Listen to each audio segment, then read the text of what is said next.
越来越多的国家、公司、机构正在囤积比特币为战略储备。比特币这一轮牛市顶部会在什么时间点呢？会在什么价格呢？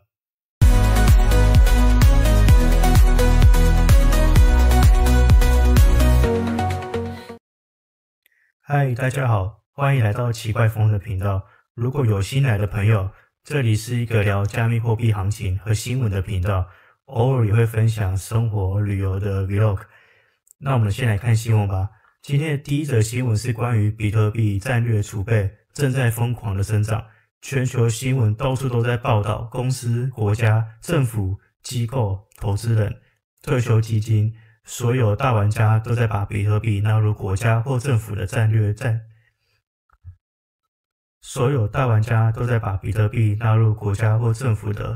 储备资产，这太夸张了。就连这间很大间的科技公司 NVIDIA 现在也开始要把比特币当作战略储备。那目前这个还只是个谣传，还没有完全确认。如果有确认的话，会再另外通知。如果这件事情成真，这将引发一波对比特币的疯狂需求。那昨天又有一家公司，这家是一间科技公司，它叫做 Semler Scientific， 它增持了160颗的比特币，现在总持有量已经超过了3600颗的比特币。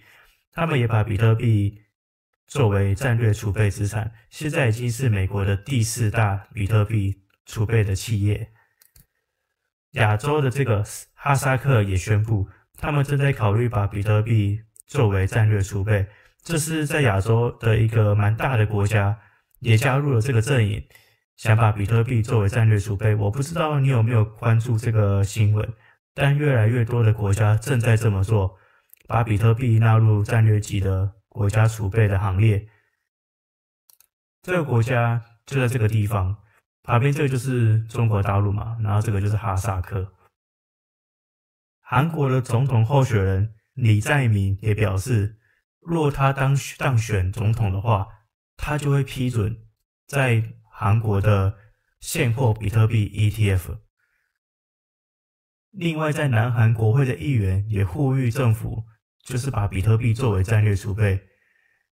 他表示，在美元日益不稳的情况下，比特币正处于上升的趋势。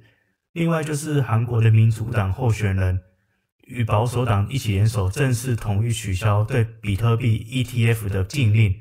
现在两大政党都支持比特币，这很关键。现在不管是哪一党当选，都是对比特币是友好的。像是还有这个布朗大学这样的大学，他们的校务基金价值高达72亿的美元，现在他们也宣布买入比特币当作战略储备资产。你知道全世界有多少所大学吗？超多。如果这些大学一个接着一个跟进，那他们要去哪里买这么多比特币呢？因为比特币也就只有2100万颗而已。再来，瑞典国会议员也呼吁国家建立战略型的比特币储备。再来，这是台湾的新闻哦。台湾的立法委员葛如君，他也在呼吁台湾要建立战略性的比特币储备。台湾现在是全球第22大的经济体，现在打算把比特币变成战略储备的国家、政府、企业都越来越多了。但重点是，你也应该开始做自己的功课。这只是几个政府、几家科技公司、几所大学而已，但他们现在做的事情，就是我们家已经开始做几年的事了。如果全世界的国家、政府、科技公司都同意比特币才是真正诚实、透明的货币体系，那全世界迟早会相信这一点，并开始采用比特币标准。你现在还有机会成为最早的一批人，现在就是你应该开始买比特币的时候了。要去哪里买呢？可以看我之前拍过这支影片，在这里用我下方的推荐链接注册币安或 Bybit 也可以。币安跟 Bybit 都是全世界前3大交易所，是让我们方便买卖加密货币的地方。但是要记得，真正存放加密货币正确的方式是放在冷钱包当中哦，不是放在交易所。然后我们再来看美国的新墨西哥州的罗斯威尔市，成为美国第一个启动比特币战略储备的城市了。是的，这个罗斯威尔就是那个外星人都市嘛，在法国的坎城，就是你在电影里常会看到的那个城市。他们宣布目标在2025年底前达到全球98%商家支持比特币付款和比特币的普及率。坎城要让98%的店家、零售业都接受比特币。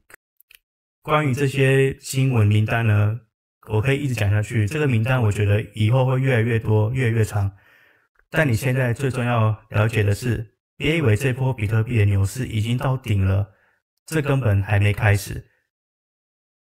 全球的采用会导致一次大规模的供应冲击吧，而供应冲击会让比特币出现惊人的涨幅。所以接下来我就要带你进入图表区，让你看看我对未来几周与几个月的比特币走势有什么样的预测。而且你很快就会发现，再过不久，你将无法用10万美元以下的价格买到比特币了。我们现在就进入图表分析吧。我们来看一下比特币图表吧。这是比特币的4小时线，在上礼拜里面有提到，如果比特币涨破这9万区域的这个阻力的话，就是一个不错的支撑。接下来就有机会看到10万或者10万以上的比特币。那目前比特币已经成功的突破了这个97000多，并且有收多根的4小时线在上面。那目前看起来走势是非常强势的。那接下来我们可以观察一下，就是10万是大部分人的一个心里面的一个价格压力。如果可以成功站稳10万，收多根日线在10万以上的话，那我们下一个可以观察价格就是102000。这是因为之前在周线的时候，102000这个地方是有阻力的，所以接下来我们就来观察能不能突破102000这个之前的阻力。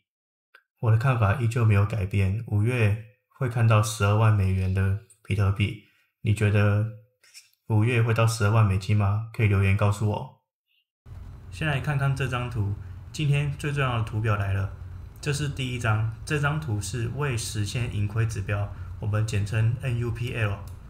这张图很重要，因为你可以看到，当我们进入贪婪区的时候，也就是这个红色的区块，蓝线碰到粉红色区块的时候，往往就是牛市的顶点。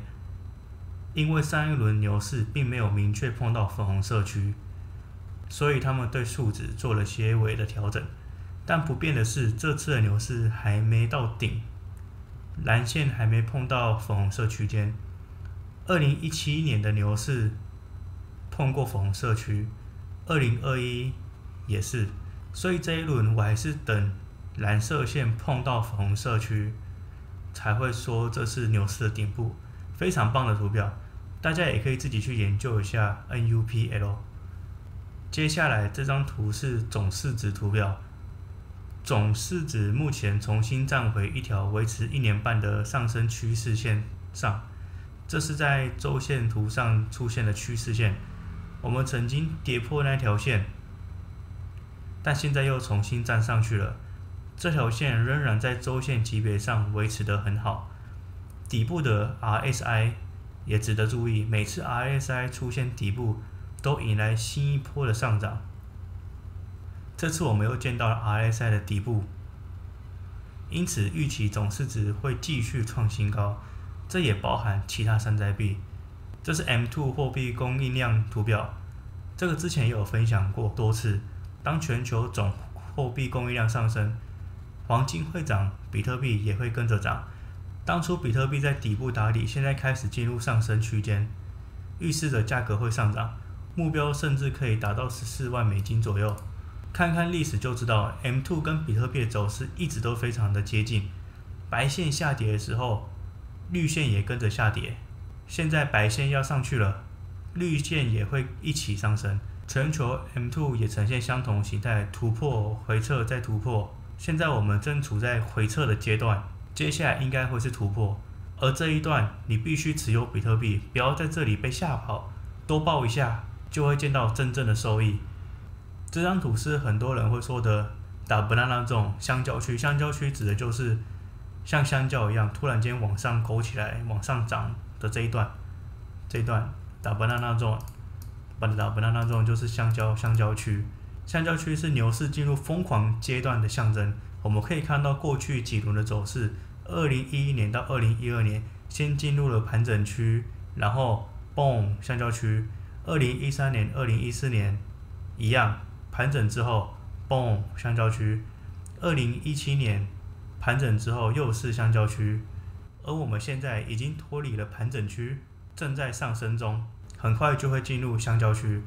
清楚显示我们已经进入上升通道，预计会朝向14万到16万美元的牛市目标。今天的影片到这边就结束了。如果喜欢我的影片，请帮我按赞、订阅、分享并开启小铃铛。我们下次见喽，拜拜。